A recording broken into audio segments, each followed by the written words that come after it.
महाराष्ट्रात यंदा महावृष्टीचा अंदाज आहे। जून ते सप्टेंबर या कालावधीत महावृष्टी होण्याची शक्यता आहे। 4 महिन्यात 107 ते 112% पावसाचा अंदाज आहे। यंदा देशात मे महिन्यात सरासरीच्या 28% अधिक पाऊस झालाय, तर महाराष्ट्रात मे महिन्यातच 300 ते 400% इतका पाऊस झालाय। अरबी समुद्रातील काही दाब तर अरबी समुद्रातील कमी दाबाच्या पट्ट्यामुळे मे महिन्यातच दमदार पाऊस झालाय।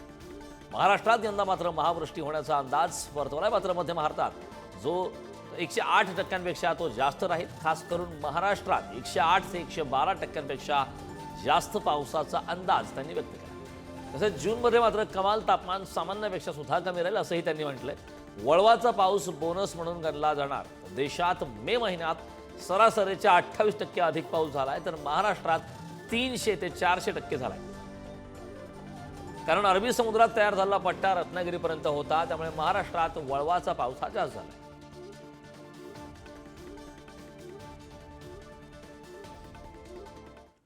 राज्यात 41,000 हेक्टर पिकांची नासाडी झाली आहे। मुसळधार पावसाचा शेती पिकांना मोठा फटका बसलाय। अमरावती, बुलढाणा, जळगाव, नाशिक, अहिल्यानगर, बीड, लातूर जिल्ह्यांना सर्वाधिक तडाखा बसलाय।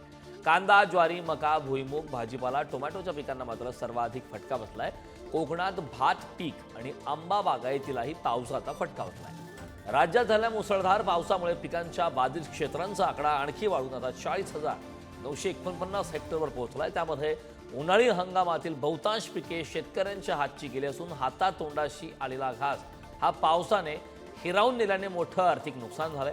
अमरावती, बुलढाणा, जळगाव, नाशिक आणि अहिल्यानगर या जिल्ह्यांना सर्वाधिक तडाखा बसल्याने कृषी विभागाच्या अहवालात नमूद करण्यात आले। राज्यात मे महिन्याच्या पहिल्या आठवड्यापासून बहुतांश जिल्ह्यात मान्सूनपूर्व पावसाच्या हजेरी सुरुवात झाली। जवळपास गेले 20 दिवस पावसाने 34 तालुक्यात हजेरी लावली असून कमी अधिक प्रमाणात पिकांचं नुकसान झाल्याचं समोर आलं। पावसाची अशी स्थिती राहिल्यास नुकसानीचा आकडा वाढण्याचा अंदाज कृषी आयुक्तालयातून वर्तवण्यात आलाय। उन्हाळी हंगामातील भात, मूग, उडीद, ज्वारी, तीळ, मका, भुईमूग, कांदा, भाजीपाला, टोमॅटो, कांदा, बटाटा, लिंबू, पपई, केळी, संत्रा, मोसंबी आणि आंब्याचं सुद्धा नुकसान झालं।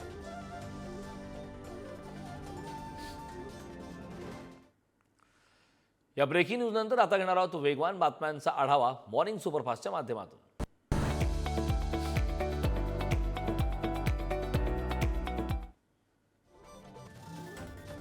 लातूर शहरात पावसानं जोरदार बॅटिंग केली। पावसामुळे शहरातील अनेक भागात मोठ्या प्रमाणात पाणी साचलं होतं। रस्त्यावरून प्रवास करताना वाहन चालकांना मात्र मोठी कसरत करावी लागली।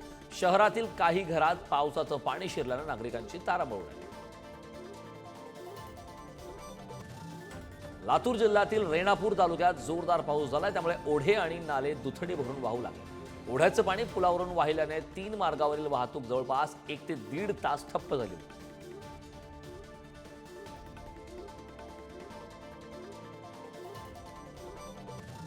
जोरदार पावसामुळे लातूर शहरातील नांदेड रोडवरील इस्लामपुरा भागातील अनेक घरांमध्ये पाणी शिरले। घरामध्ये पाणी शिरल्याने नागरिकांची मात्र तारांबळ उडाली। घरांमध्ये पावसाचं पाणी शिरल्याने संसार उपयोगी साहित्य सुद्धा भिजले।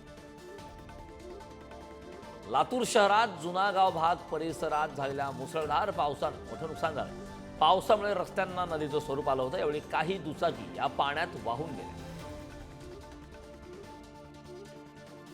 लातूरमध्ये मुसळधार पावसामुळे झालेल्या नुकसानीची आमदार अमित देशमुख यांनी पाहणी केली। झालेल्या नुकसानीचे तत्काळ पंचनामे करण्याच्या सूचना सुद्धा यावेळी त्यांनी दिल्या।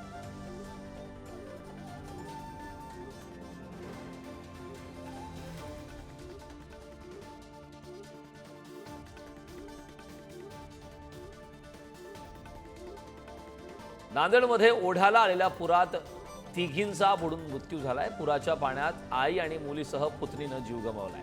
वाहून गेलेल्या तिघींचे मृतदेह सापडलेत। या घटनेनंतर गावावर शोककळा पसरली आहे। हदगाव तालुक्यातील वरवट गावातील ही चटका लावणारी घटना आहे। पुण्याच्या दौंडमध्ये पावसाचा हाहाकार माजवलाय। हातवळण गावातील एका पोल्ट्री फार्मची भिंत ढासळून तब्बल 18,000 कोंबड्यांचा जागीच मृत्यू झालाय। यात कुक्कुटपालक शेतकऱ्यांचं तब्बल 80 लाख रुपयांचं नुकसान झाल्याचा प्राथमिक अंदाज हा व्यक्त केला। जालन्यात जोरदार वादळी वाऱ्यामुळे घरावरील पत्रे उडाले। जालन्याच्या भोकरदन तालुक्यातील हसनाबाद येथील कबीरनगरमध्ये घटना घडली। हसनाबाद तालुक्यात जोरदार वारा सुटला होता।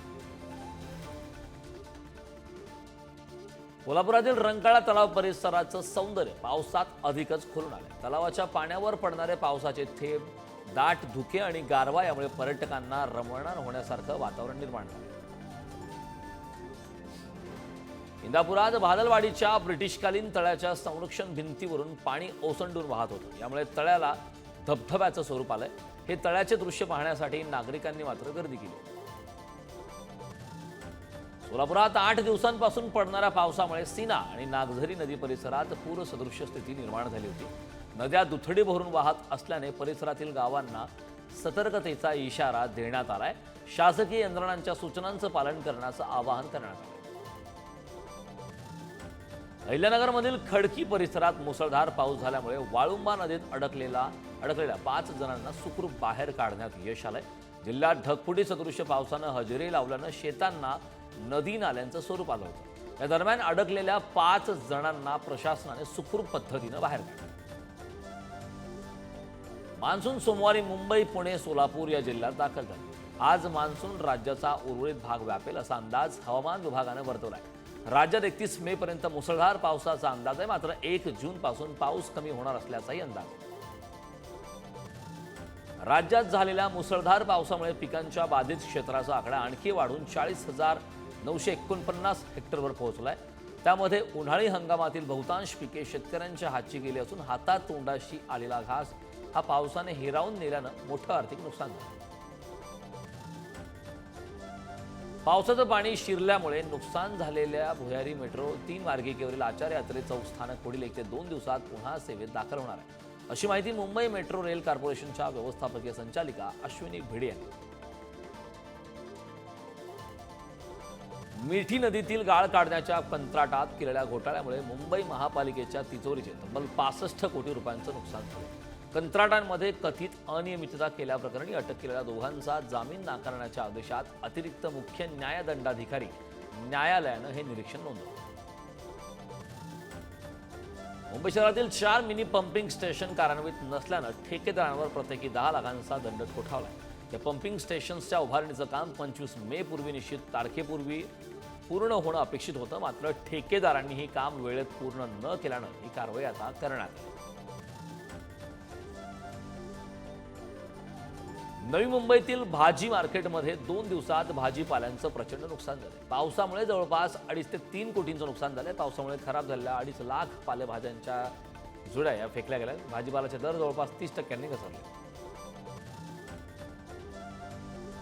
उद्या सिंहगड किल्ल्यावर जाण्यासाठी पर्यटकांना बंदी असणार आहे. वन विभागाकडून किल्ल्यावर जाण्यास बंदी असल्याची माहिती आहे.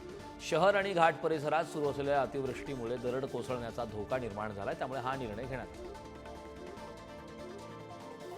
यंदा इतिहासात पहिल्यांदाच मे महिन्यात जगप्रसिद्ध कास पठारावर फुले यायला सुरुवात झाली. थंड आल्हादायक वातावरण, धुके, रिमझिम पाऊस, त्याचबरोबर सातारी तुरा या फुलांचा 4 ते 5 प्रकारची फुले उमलल्याने पठारावर प्रचंड गर्दी पाहायला मिळते. दौंड तालुक्यात मुसळधार पावसाचा कहर केलाय. राहू ते वाकडी रोडवरील पूल 8 महिन्यातच वाहून गेला. पूल 8 महिन्यात वाहून गेल्याने प्रशासनाच्या कामावर प्रश्न उपस्थित होते. पावसामुळे पुण्यातील भारती विद्यापीठ पोलीस ठाण्याची भिंत कोसळली आहे. पुण्यात गेल्या 2 ते 3 दिवसांपासून मुसळधार पाऊस कोसळतोय. सुदैवाने या दुर्घटनेत कोणीही जखमी झालं नाही. पंढरपुरातील चंद्रभागा नदीला आलेल्या पुरात 8 ते 10 होड्या वाहून गेल्या. तसेच नदीकाठी वाळवंटात व्यवसाय करणाऱ्या अनेक व्यापाऱ्यांचं मोठं नुकसान झालंय. प्रशासनानं पुराची कोणतीही पूर्वसूचना न दिल्यानं नुकसान झाल्याचा आरोप स्थानिकांनी केला. अकोला जिल्ह्यात पावसानं मे महिन्यात 82 वर्षाचा रेकॉर्ड तोडलाय. जिल्ह्याला विजांच्या कडकडाटासह जोरदार पावसानं झोडपलं. त्यामुळे अनेक ठिकाणचा वीज पुरवठा हा खंडित झालाय. तर पावसामुळे शेती मशागतीचं काम पुन्हा एकदा खोळंबण्याची शक्यता आहे. लोणावळा शहरात 48 तासात 301 मिलीमीटर पावसाची नोंद झाली आहे. मुसळधार पावसामुळे लोणावळ्यातील जनजीवन विस्कळीत झालं होतं. मागील 15 दिवसापासून सुरू असलेल्या अवकाळी पावसामध्ये मान्सून सुद्धा सक्रिय झालाय. त्यामुळे पुणे जिल्ह्यातील लोणावळ्यात सर्वात जास्त पाऊस पडल्याची नोंद करण्यात आली.